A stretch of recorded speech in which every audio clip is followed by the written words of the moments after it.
Ayun mga kabayan, good morning, good afternoon, good evening kung saan man kayo. Hull Avenue Southwest. Dito sa Canada syempre good morning. Turn left onto Hull Avenue Southwest, then turn left onto Borden Road Southwest. Ayun, napeke na naman kami ng panahon. Akala namin spring na or summer, pero mali pala.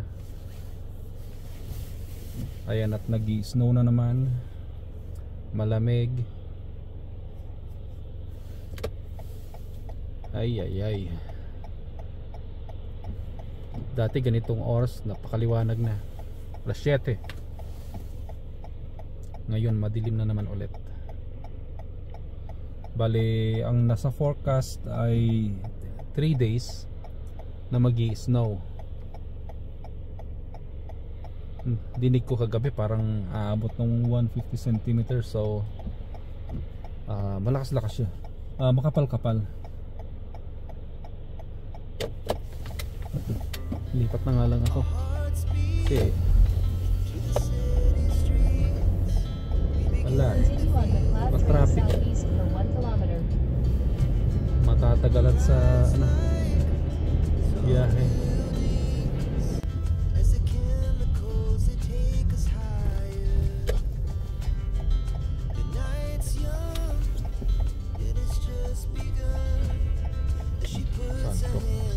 Number 10, number 20. The customer requested you leave the order at their door. They added the following instructions. Leave at my door. Number 12. Number 10. 11. 8.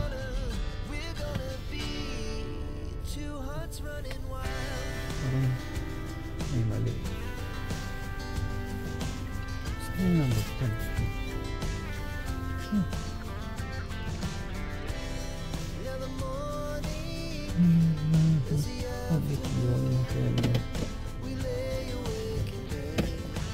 Dito tayo isa pa.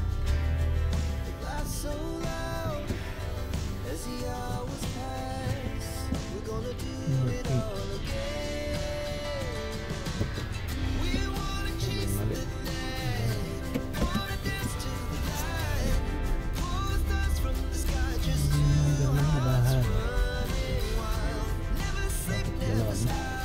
Number 8 go. Ito. Number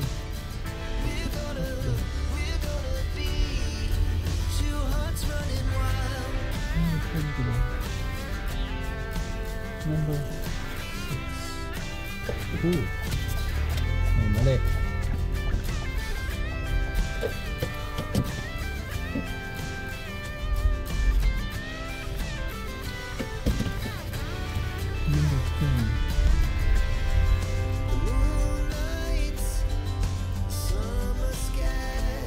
Nahihirapan ako dun sa bayan kasi number 8 na to, then number 12 like this ba ang yun, 14 at yung 13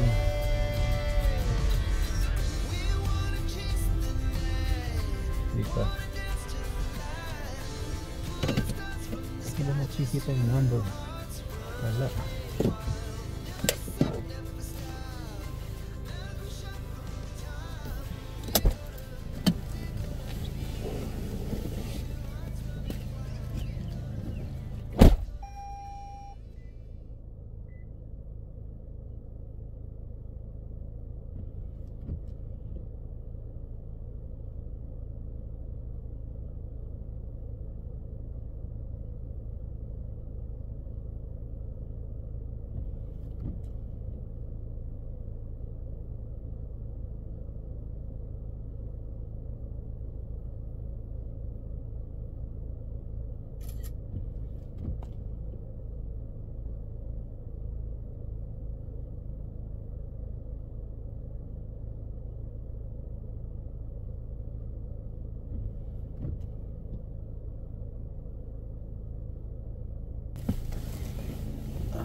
Alam niyo kung bakit ako nahirapan doon?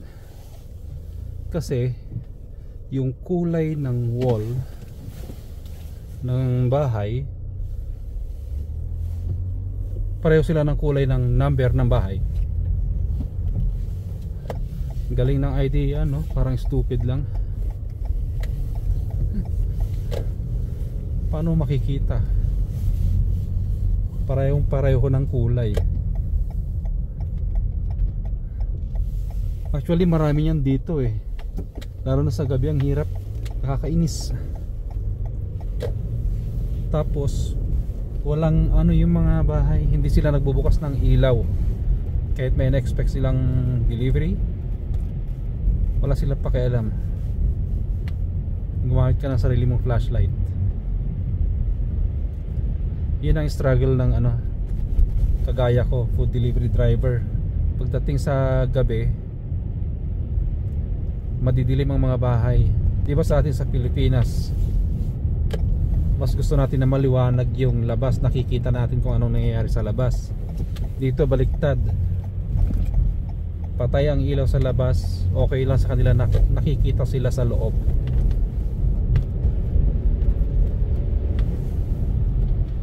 So ayun nga, nakikita nyo naman yan. May snow.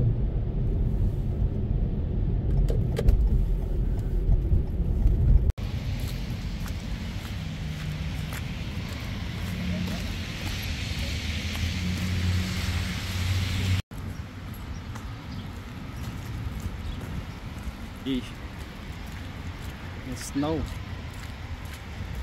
Lumalakas ang snow, mga kabayan.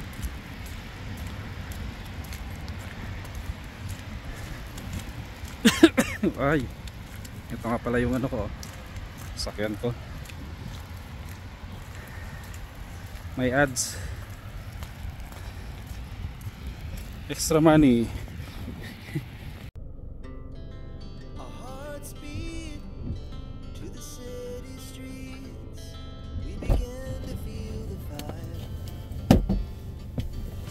Ay, ay, ay. Lumabo yung side mirror ko. Puro yellow.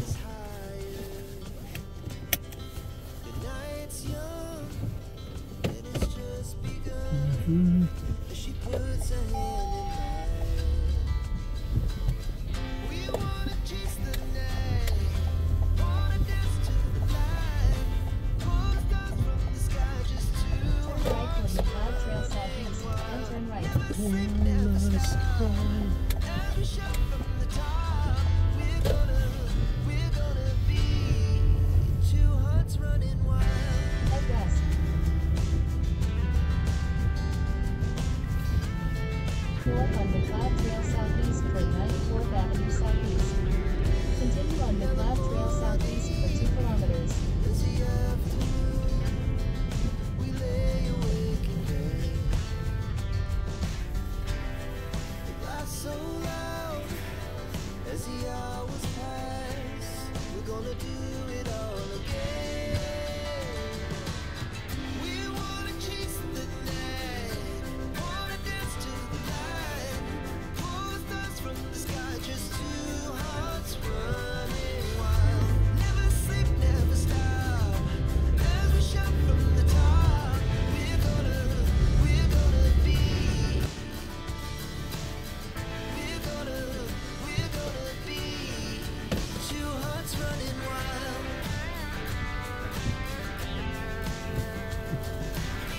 Nahanap ko rin siya. Nasa taas pala. Ang hirap naman natin dito. Hindi kita.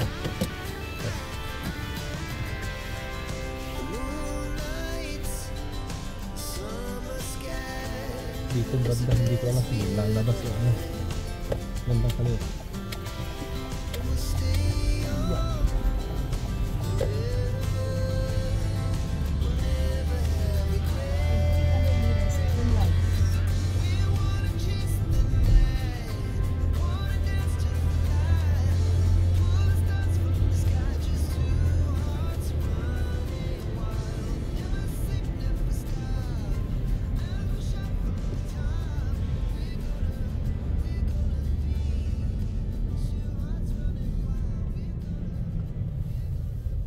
Turn right, then turn left. Mali ka GPS, diretso muna ako. Ito mga kabayan na ito mga nakaraang araw, laging mali ang ano ng GPS kung saan ako dinadala.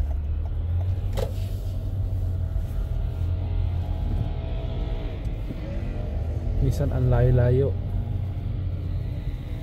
hindi ko alam kung nangyayari. Pati sa Google Map mali-mali din. Ang maganda lang doon, medyo kabisado ko yung lugar, kaya hindi na ako masyadong nahirapan. Pero kung hindi ko alam tong ano na to, lugar na to, sablay na. Nasaan na yung pupuntahan ko? Egg and Spoon daw. Nasaan yung restaurant? Ah, ayun, sa bandang kaliwa. Nakita niyo yung kulay dilaw na pinggan. Egg and Spoon. Bago lang to eh. Ayan siya.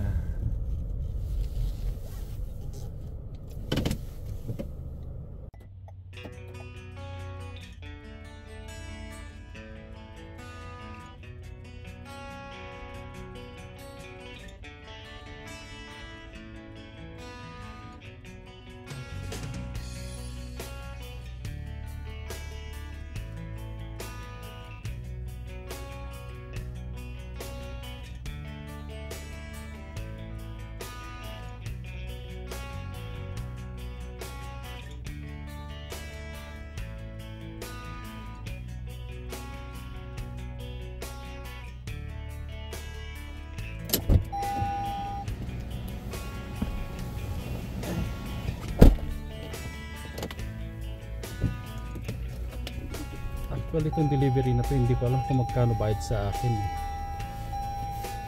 Basta tinanggap ko lang siya.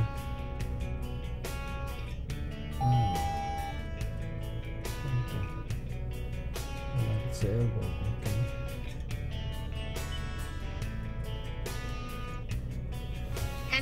Kasi itong app na ginagamit ko ngayon, DoorDash, akala ko hindi makikita kasi tinanggap ko. Hindi ko na tinignan yung presyo. Akala ko hindi ko makikita pag ano, meron pala.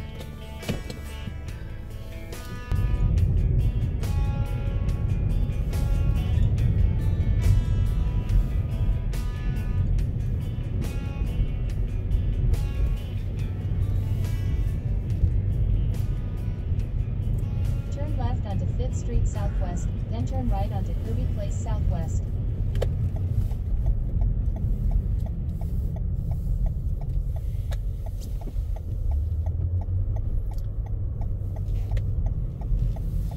Turn right onto Kirby Place Southwest, then turn left. Turn left, then turn right. Unang dulas ngayong araw. Nadulas ako.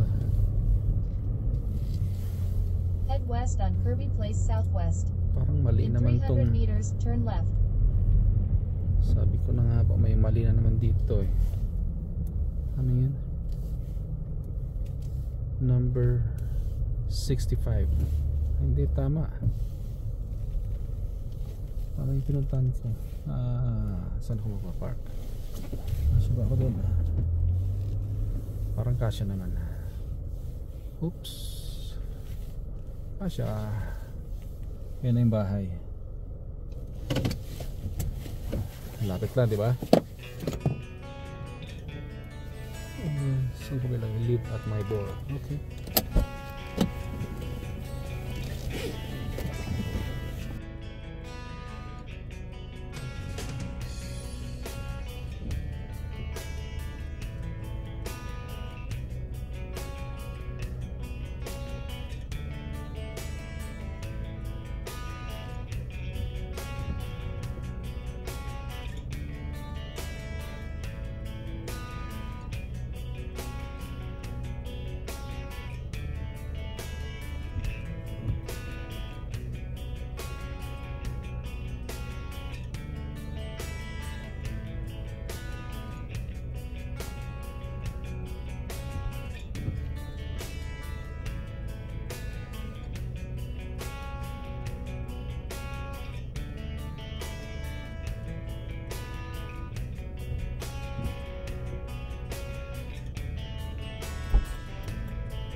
Kailangan ko na magsuot ng sombrero kasi yung snow pumapatak sa salamin ko.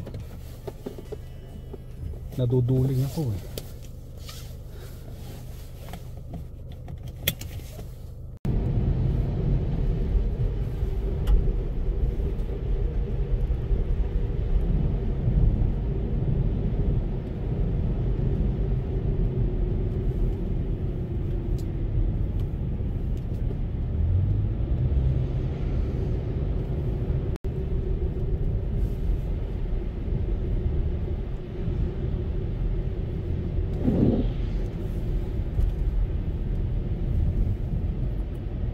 Ayun mga kabayan, no? Namumuti na naman yung mga puno at kapiligiran.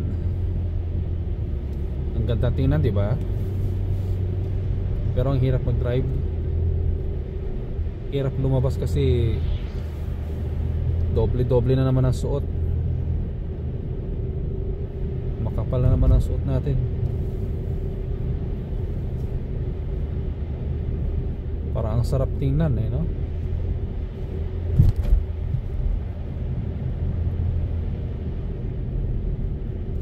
Madulas pa.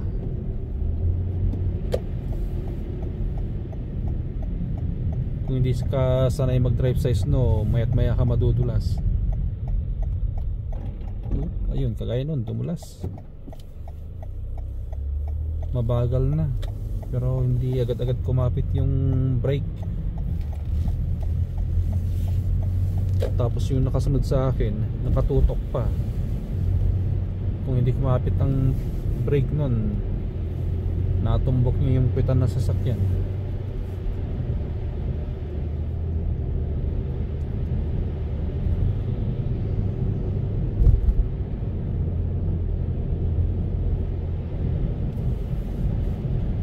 Alam niyo yung yung pagdadrive ko dito sa Canada, lalo sa pag winter, yung sa snow.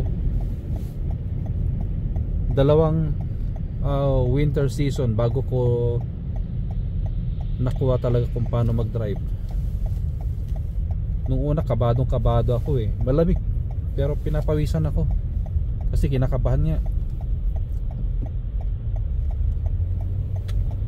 Tapos mayat maya ako nadudulas. Tapos pangalawang winter medyo nakukuha-kuha ko na.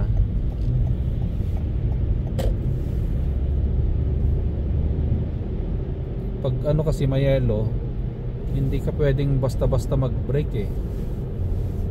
Talagang dudulas ka o tatagilid ka. Kaya kailangan huwag mong susundin yung normal na speed pag nagdadrive ka pag summer or pag walang yelo. Dapat distansya sa sinusundan mong sasakyan. Mas mabagal ka, slow down ka ng konti. And ang pagbi-brake,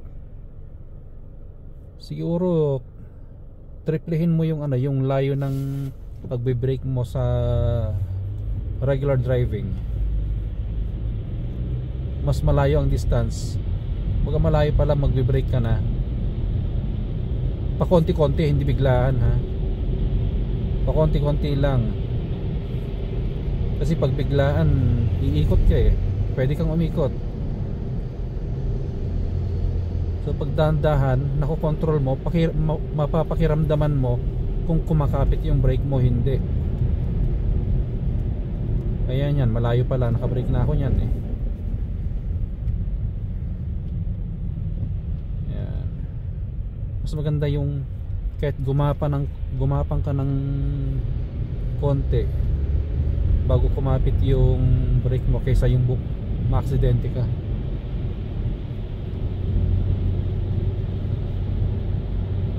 Kailangan laging iisipin yung safety. Iwas aksidente. Dito pa naman sa Alberta, pag na ka sa aksidente, yung premium na binabayaran mo sa insurance tumataas.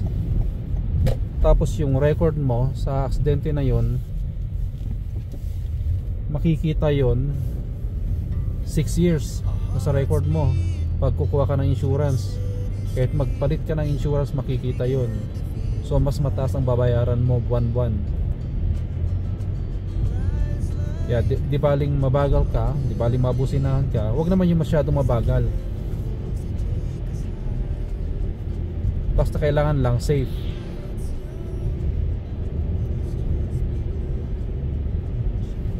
Para iwas sa sakit sa ulo sa bayarin.